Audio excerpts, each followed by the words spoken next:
राधे राधे, जय श्री कृष्णा।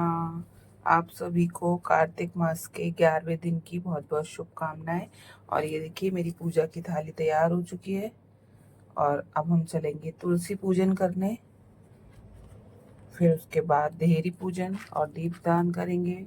और उसके बाद कार्तिक महात्म्य का 11वां अध्याय का पाठ करेंगे।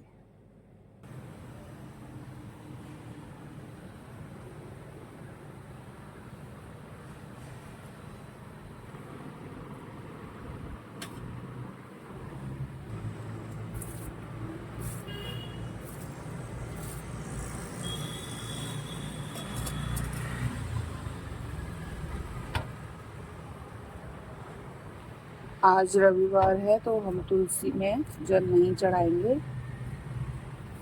वो तुलसी माता है, आज उनमें हमने जल नहीं चढ़ाया है। और अब यहाँ करेंगे दीपदान।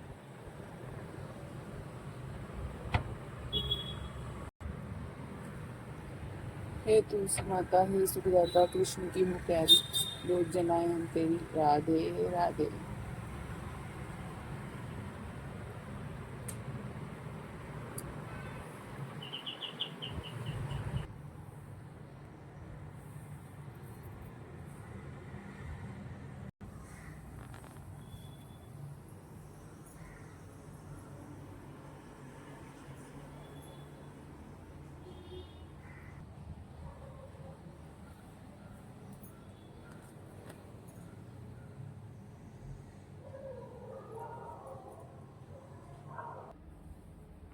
अब तुलसी पूजन, देहरी पूजन, दीपदान सब हो चुका है सुबह का। अब पढ़ेंगे कार्तिक महात्म्य का 11वां अध्याय। अब यहाँ ठाकुर जी का नाम लेके दीप और धूप प्रज्वलित करेंगे। फिर उसके बाद हम अपना अध्याय प्रारंभ करेंगे। ओम नमो भगवते वासुदेवाय नमः। ओम नमो भगवते वासुदेवाय नमः। ओम नमो भगवते वासुदेवाय नमः। ओम नमो भगवते वासुदेवाय नमः। ओम नमो भगवते वासुदेवाय नमः। ओम कृष्णाय वासुदेवाय हरय परमात्मने प्रणत क्लेशनाशाय गोविंदाय नमो नमः। 11वां अध्याय। नारद जी ने कहा, एक समय जलंधर पत्नी सहित असुरों से सम्मानित हो सभा में बैठा था तो परम कीर्तिवान श्री शुक्राचार्य जी वहां पहुंचे, जिनके तेज से सब दिशाएं प्रकाशित हो गईं। गुरु जी को आता देख असुरों सहित सागर पुत्र ने उठकर बड़े आदर से उनको प्रणाम किया।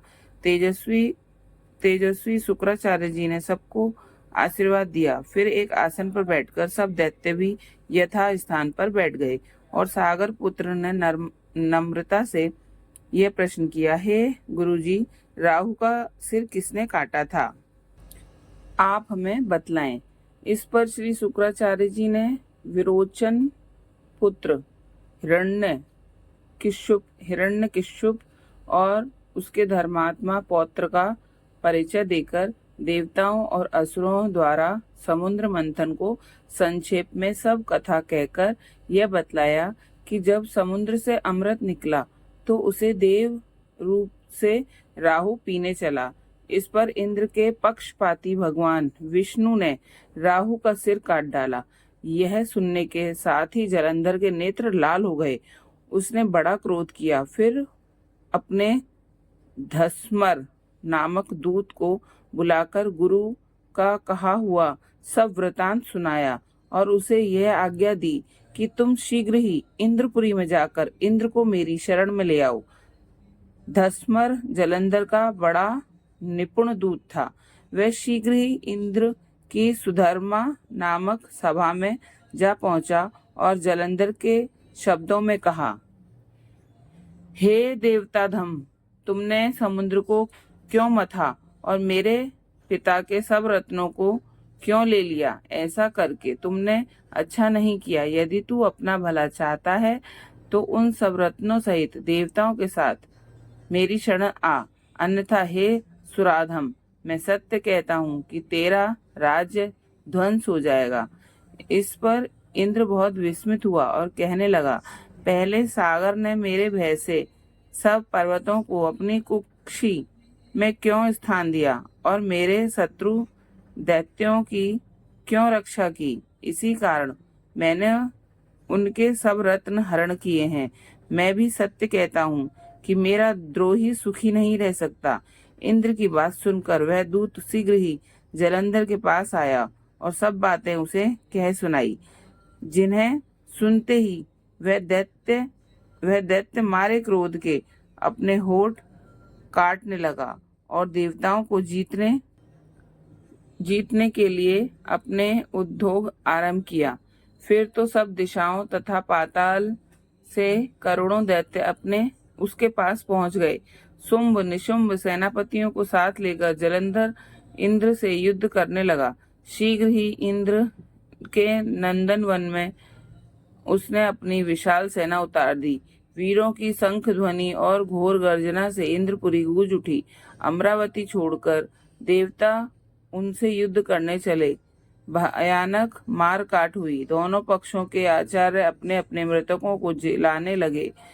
असुरों के आचार्य गुरु शुक्र अपनी मृत संजीवनी विद्या से और देव गुरु बृहस्पति द्रोणागिरी से औषधि लाकर मुर्दों को जिलाने लगे, जीवित करने लगे। इस पर जलंधर ने अपने गुरु शुक्राचार्य जी से क्रुद्ध होकर कहा, मेरे हाथ से मरे हुए देवता जी जाते हैं। जिलाने वाली विद्या तो सब आपके पास ही है, फिर यह क्या बात है। इस पर श्री शुक्राचार्य जी ने देवगुरु श्री बृहस्पति जी द्वारा द्रोणागिरी से औषधि लाकर देवताओं को जिलाने की बात कह दी। यह सुनकर जलंधर और भी क्रुद्ध हो गया।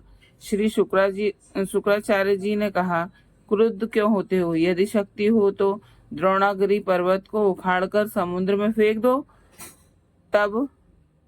तब मेरे कथन की सत्यता प्रमाणित हो जाएगी।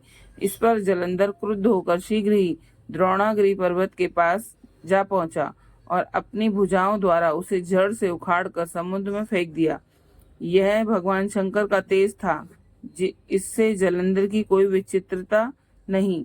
इसमें जलंधर की कोई विचित्रता नहीं।